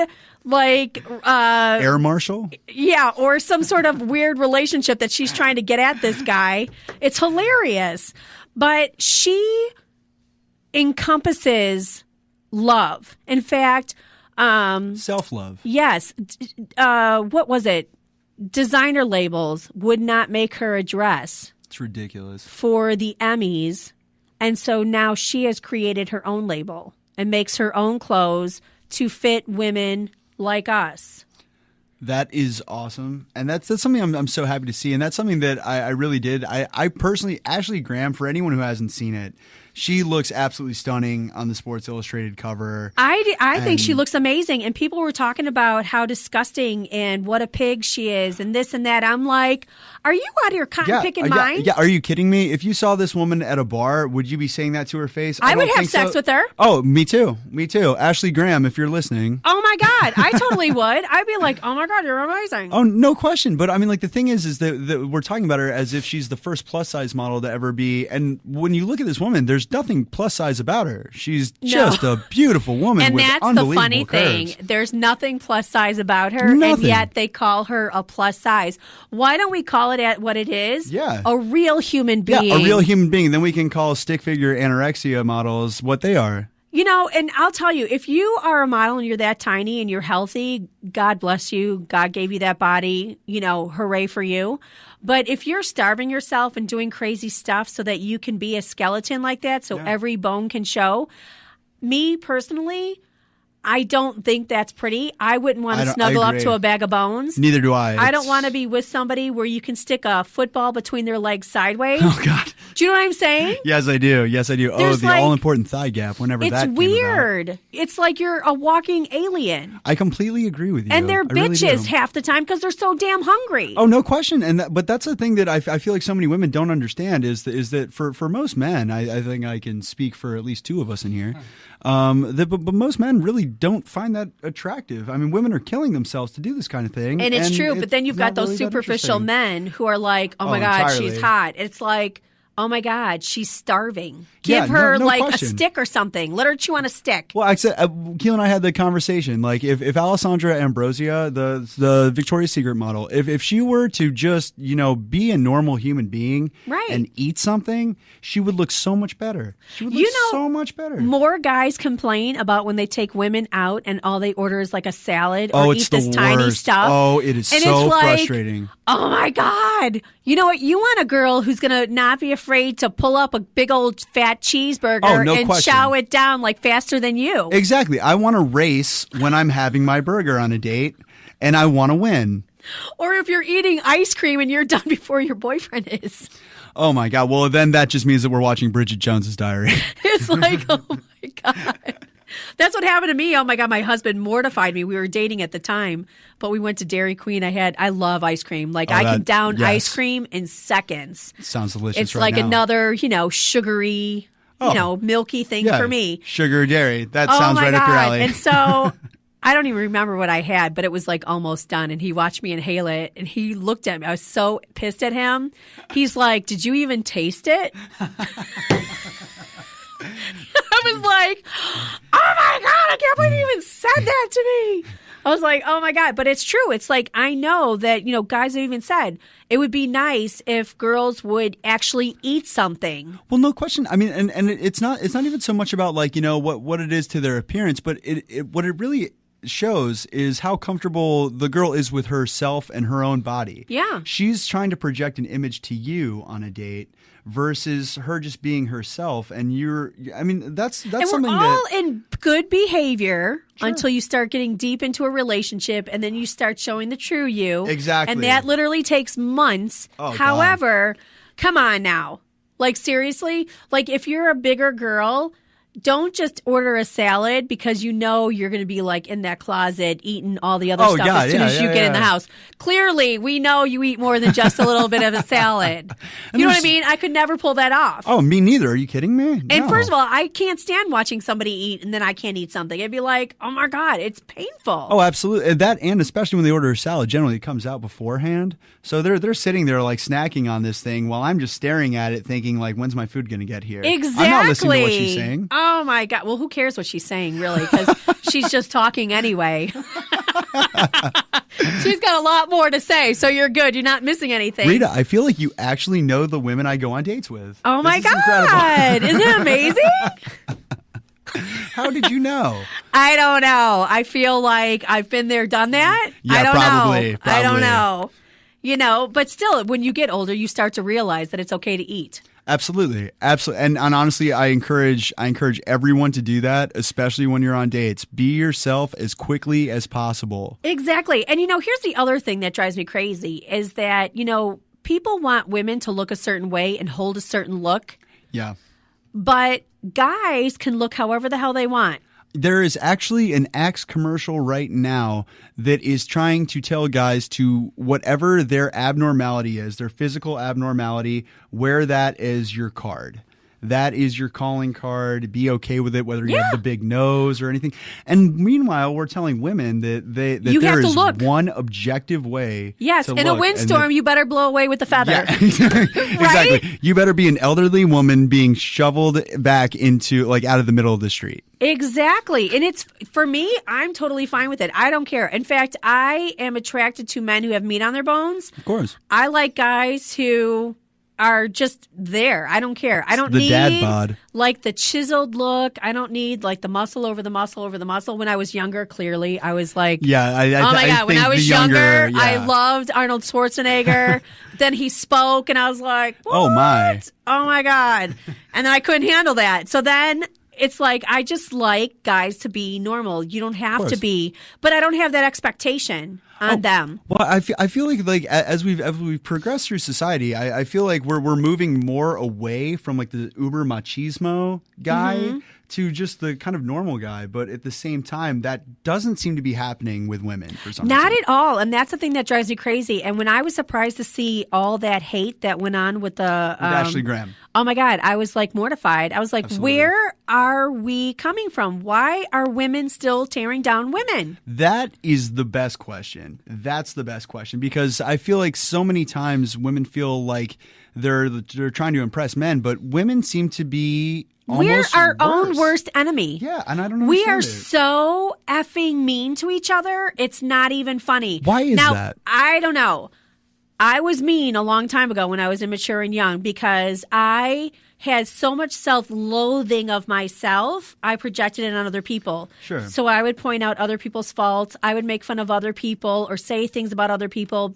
It made me feel good about myself. Sure. I'm woman enough to admit that. No, absolutely. However, as you get older and you grow and you get more mature, you have children of your own, you need to start to learn to become more responsible. And you realize that tearing you down as a woman does not make me any better. It actually makes me worse than you. It does. It really does. And until you realize that, you're going to just be an a-hole. And nobody's going to like you or want to be around you. And everybody's going to say things about you and not be around you until you pull your head out of your ass. Yeah, absolutely. And quit with the negativity. Exactly. Because here's the thing. We're all here on a journey. We are all here to learn something. It's all different. We can't speed up each other's journeys. We can't control each other's lives. We are all here individually. But until we can support each other and help each other grow. Absolutely. There's no point in tearing down another person. It makes me sick, actually. It's disgusting. Like there's oh my God, I keep forgetting her name. Whitney Way Thor. She's on TLC, and her show is My Big Fat Fabulous Life. Okay, yep. And she has, oh my God, cystic fibrosis. Yes, that's what she has. And so she always called herself fat, which she was not fat because she had an absolute beautiful body in college. Oh, yeah. And so as the disease progressed, she got bigger and bigger and bigger. And now she's where she's at. And I think she's like under 300 pounds now or something like that. I'm not sure exactly. I think that's right. But she dances. She has made a name for herself. She is being, flown all over the world doing these talks and helping with body shaming and all that kind of stuff. I have more respect for her and what she is doing, and I love what she is doing because she is real. She loves her body fully, every bit of it, and she projects herself as a strong, confident woman. I love that about her. And it teaches all the other women that it's okay to be different sizes. Oh, and it is, and so much of it comes from so much based on just like standard attraction does it comes from what we project from ourselves. If someone is confident, it radiates out, and people can tell that. Yeah. Oh my God! Like people are always saying stuff to me, and I'm like, I get me. And, I put myself out there. I'm funny. I laugh. I make jokes. I do whatever. And I am confident.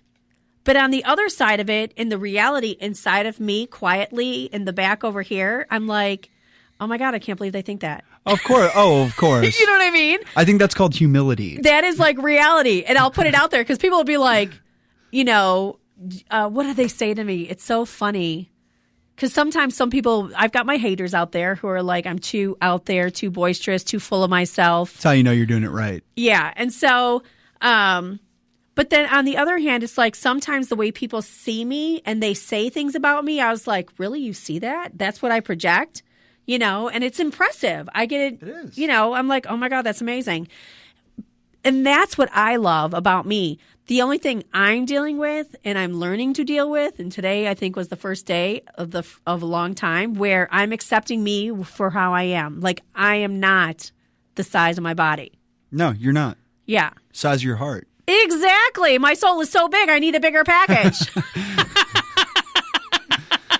Speaking of, can we get some donuts in here, Kayla? Oh my God. No. I would be like, what are you guys doing over there? Did you see that there is a Krispy Kreme cake box now? Uh-oh. You can make Krispy Kreme cake. Somebody call my diet. My oh dietitian. My God, it's crazy.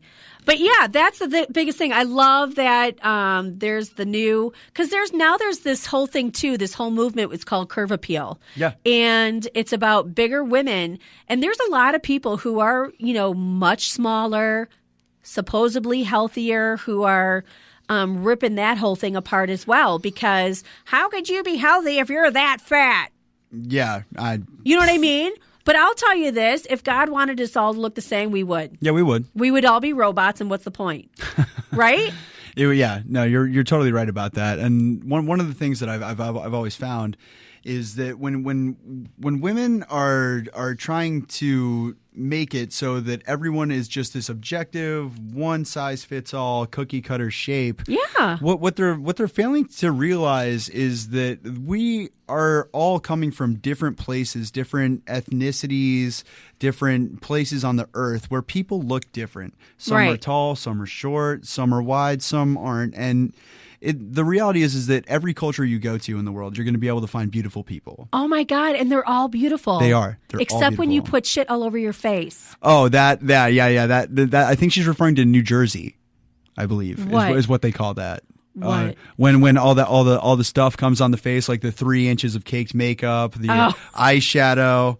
Well, that too, because that is all caked on. But I was talking about like all the piercings now that we're seeing lately. Oh, yes. They're putting the gauges in their cheeks and in their nose. Yeah, how do you eat with those? I do not know. I think that would be a disgusting display. Like if you're eating a taco or a cheeseburger or something like that. Oh, mashed potatoes. Oh my God. It's like a zit. It is. You're oh my all God, of a sudden... I just made myself sick.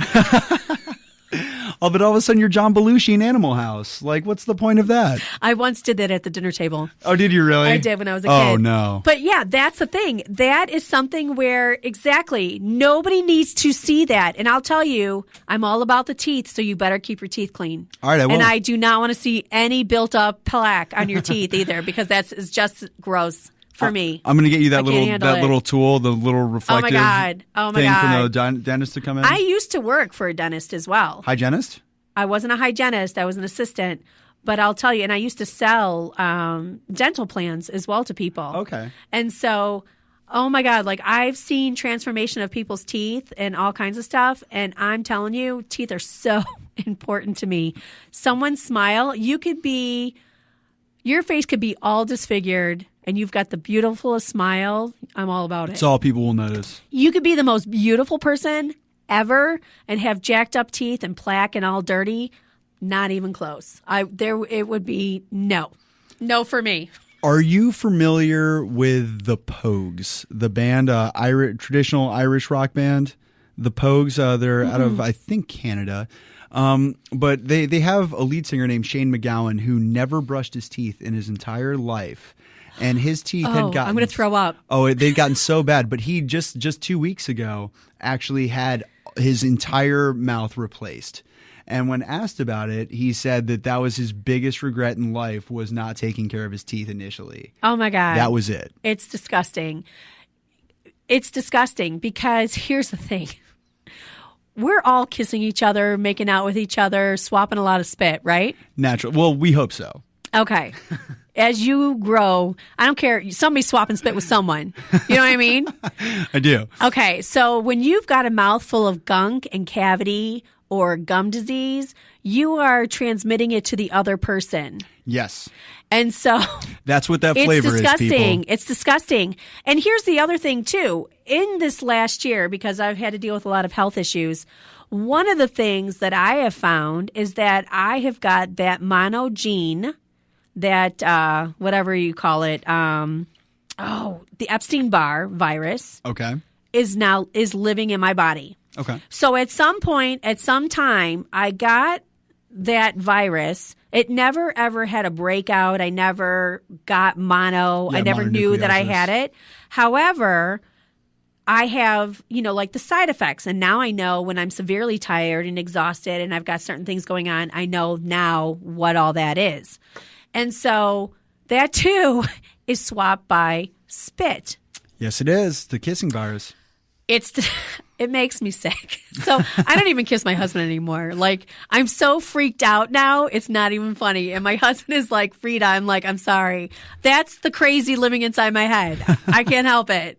So, but that's the biggest thing. It's like, people have got to realize, go get your teeth cleaned. And if you can't afford it, then do the natural remedies that you can do. So you can use organic coconut oil. You can use turmeric. You can mix the two together. That's perfect. Peroxide. Peroxide used to be my favorite, personal favorite. All you have to do is soak your teeth in some peroxide for a little while, spit it all out, gets all the germs that's in the gums, helps whiten the teeth. Yeah. Yes. Oh, my God. And then there's always so many different things. You could even buy the tools yourself.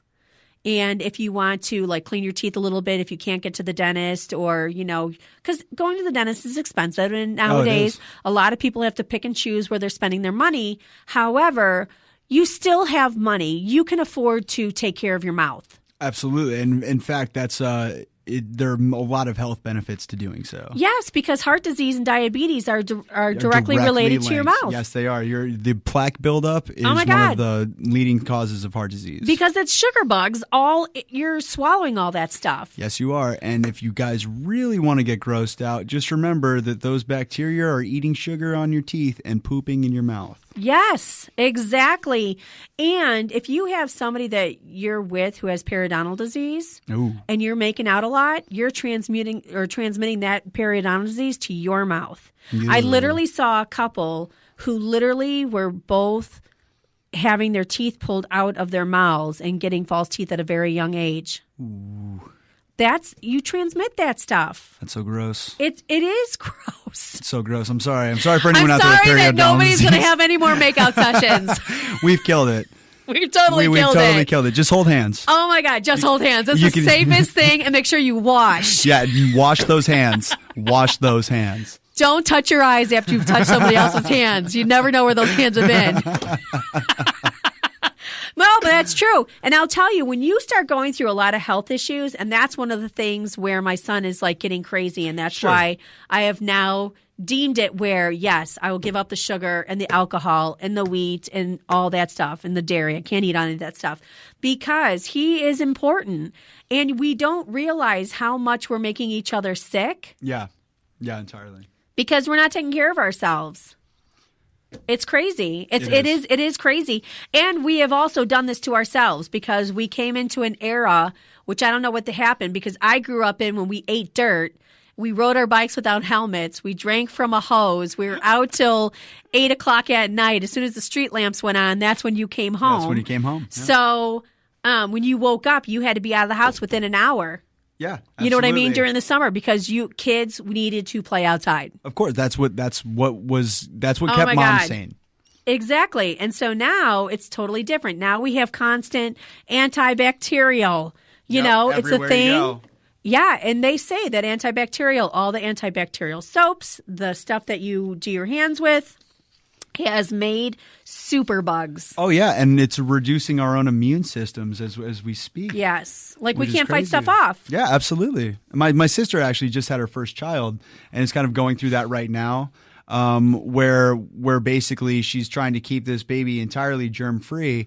And I understand that, but at the same time, I also have other friends who are really trying to encourage their baby to get out in the world and you kind have of to. do stuff. I mean, it is really, really scary out there. I get it because my kid, when he had viral meningitis when he was 6 months old. Oh man, he had asthma, viral meningitis. He had scarlet fever. Wow. Strep throat. We're really just running down the checklist here. Oh my God! The one thing he says to me, he's like, out of everything you could have given me, you gave me all the ailments. You couldn't give me the tan skin. Because he's white. His skin is white. Oh, he's no. He's Curse Irish. of the Irish. Yes, he's Irish, Italian, and I've got some Scandinavian and French in me, so obviously he has that stuff too, but that kid cannot tan to save his life. However, I had to deal with skin cancer last year too. So there's like a lot of, last year was a big year of learning and growing. So now I'm like, not, one of those anti-germ phobia type people, but there's just some precautions that I'm taking. Naturally. Like no more swap and spit. No more. We're done. Again, we're in our late 40s. We're going into our 50s. We're sorry, Mr. Rita. Oh my we're God. Sorry about that. No, I can't do it. I just can't do it. I'll even tell him, did you brush your teeth? We always hope the answer is yes, by the way. We always hope the answer is yes. Oh my God, it's hilarious. I'll even check his toothbrush. Really? Just sometimes, really? Sometimes. You run the see if it's still wet? Sometimes, because I'll tell you, last year was one of my sickest years. Well, it was like the recovery year, really, because I've been sick for the last few years, really bad with the asthma and a lot of illness and stuff like that. But now that I know what some of these root causes are, it's like, whoa. Yeah, well, exactly. We learned how much of this we can actually prevent. Yeah. And it's pretty So we're not swap and spit anymore. It's and over. I'm totally sure that he's got that virus in him too, because there's times where he's dog tired and he's just, it's crazy. And I think when we first dated, oh my God, we couldn't keep off of each other. We were making out like crazy. Isn't it fun though? Oh my God, I love making out. Oh, it's the best. It's so much fun. But especially when it's new. Yeah, and then when life gets on, then you're like, we got to go to bed. Yeah, let's take 2 steps back and put on Jimmy Fallon. It takes way too long, so we don't want to get wrapped up in that. It takes hours. That's some good making out. It is. There's times where he literally took my breath away. Like Berlin? Yeah. We're talking Top Gun here, people. Oh my God, where it's like we had to go, step outside so I can get some air into me because I was starting to have an asthma attack. He literally took my breath away. I mean, he's a really good guy, a passionate guy. Apparently and it's like, so. Oh my God. Yeah, he adopted my son when he was 12. Oh, that's fantastic. Yeah, he's an amazing man. Yeah. So I love that guy. But yeah, there's a lot of different things that people need to start figuring out. Yeah, really. Realizing. So it isn't always about the looks, but sometimes it is. Hygiene wise, it is about hygiene. Yeah, don't pay attention to superficial stuff, but do pay attention to hygiene. Try and pick up on that bad breath if you can. Hygiene is so very important. Here's a little funny that I found for today. I thought was hilarious. It's already 1:46. Can you believe that? No, I can't. Where has this time gone? I have no idea because everybody thinks it's not even 12:15 or 12:20 yet because that's usually when the commercial comes on. And so we just kept on rolling. We did. Sorry, programming. Oh, I hope this you're ready. is totally fine. Keel is like, you got it. I'm like, oh, I got it. They need Hands me. off. They need more of me. We That's need right. the full Monty. And I have a surprise guest today. Matt is here, so what can we do? Yeah, they tried to get Tom Wilkinson. They had to settle for me. Yes, exactly. But we worked with it. I think we did well. I think it's been going pretty well here. Not too many people suffered. No, well, not that we know of. Does it really matter? No, not to me. I don't think so because I can't see it. So out of sight, out of mind. Yes, but here's a funny. So it's all about like age. Now that we're talking about like kissing, making out, boyfriends, eating, all that kind of stuff, right? So it's so funny how I pick things up that, you need certain things for part of the show. Of course. So one is Madonna is 57 years old. Impossible. She's 57. Wow. First of all, she looks terrible. Yeah, she's gross because, again, she's a little bit older than me, but I feel like I've grown up with her. But she didn't look like this, first of all, when she was young and in her prime. Oh, no. She looked normal and healthy. And this is the part that drives me bonkers with celebrities is because when they are first introduced, They look like normal, beautiful human beings. Yes. And then they let the reality of celebrityism into their lives, and then they turn into what I call aliens. Yeah. And so then they're literally these veiny, skinny, stick-like people, you know, where their face never changes except it gets wider and puffier like an alien. Yeah. And then yet you've got all this fleshy, bony, veiny. I think it's gross. I don't think there's anything. It is gross. I would not want to have sex with somebody whose veins are sticking out like that. No. I really don't. I don't think that there's nothing about Madonna's body that I find attractive that I would want to have sex with. I think most people probably feel that way. Because it's questionable at best. What she's even doing. Angelina Jolie. Ooh, well, she's had a lot of different issues with her body. The double mastectomy. And she has been that skinny forever. Not forever. In the movie Gia, 1997. Okay, hello, it's 2016. 19 years later. Okay, it's 2016. And it's been about 15, 16 years of her looking like this now. Right. Yeah. And she chose to have those surgeries because she has a gene, not because she's actually... Yeah, she's at risk. She did not have the actual illness. Correct. Yes. So she chose that, but she was way skinny before that. In fact, rumor has it that she has an eating disorder. That would not surprise me. Seeing the pictures of her at the Academy Awards from about 3 or 4 years ago, that would not surprise me Just at seeing all. her in the tabloids today, it's gross. It is. She's so like a skeleton. Yeah. And if you look at her frame, that's not how she's supposed to look. Nobody is supposed to look like that. No. You are supposed to have some fluff around your organs to protect them in case of something happening. That actually is why we develop belly fat, people, to protect vital organs. Exactly. So back to Madonna. Madonna. So she's 57. It always comes back to Madonna. Exactly. So she's 57. Her boyfriend is 24. Well, good for her. Okay. Tina Turner is 77, and her boyfriend is 42. J-Lo is 44, and her boyfriend is 28. So if you're still single, that's because your boyfriend wasn't born yet. There you go. There's still hope. Can you imagine? Oh, my God. No. I'm so weird about age. It's not even funny because there's no way in hell I would date a young guy like that. Well, I have to wonder what they talk about at dinner. I don't know because it would be like dating my kid. Like Exactly. I could never date my son. Well, of course not. What, are you going to talk to him about SpongeBob SquarePants? No. No. And not only that, like I don't even get it. Like I don't even know. I could not. When there is like a crazy age gap between women and men where the men are like these grandpas. Oh, sure. That, come on. Jack Nicholson syndrome. That's, I'm sorry. I know that everybody is beautiful, but there's some wrinkly skin that does not need to intertwine with young, youthful skin. Do you know what I'm saying? We can agree on, yes. I'm sorry. You have to, I don't know. I don't see how you can fall in love with somebody so much older or so much younger. What do you really have in common? I think it may be more about falling in love with the bank account at that point.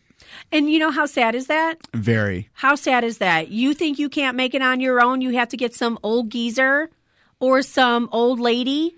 Well, what it says is exactly what, I mean, the person's projecting exactly how they feel about themselves. Yeah. It's showing that I don't think I can do this on my own. I need help, and so I need grandpa or grandma to help me out. Take care of everything. I can't even wrap my eyes around it. I agree. It just grosses me out. Like I look at myself to where it would be like dating my son. If I was single at 47 and I found somebody like 24, what are you guys going to do for me? In reality, what are you going to do for me? Because I'm too damn tired to hang out at the bar. I already did that when I was your age. So I can't wear the stilettos and the mini skirts and dance all night long, smoking a cigarette and drinking a beer and having my inhaler in my third hand, right?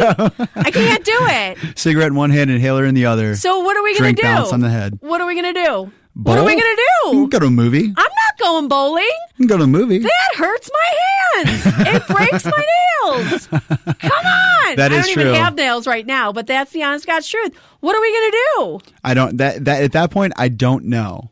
I do not have an answer for that. Exactly. What are we going to do? Just sit and drink and talk? Yeah, we can get like, a box what do you of want to Franzia. talk about? What am I going to talk to you about? I don't know, whatever we've been talking about for the last 2 hours. We're going to be like, oh my God, we should be on that Just Rita show and it'd be a Exactly. great relationship.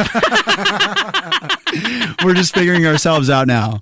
Oh my God, The dynamic that's for is sure. still changing. I know. We'll change the world's problems, I guess, over and over and over. That's right. We're not going to solve them. We're just going to change what they are. You know, we'll put our beer goggles on and See what happens. Next and week's we'll going to be crazy. happens. Exactly. Honest to God.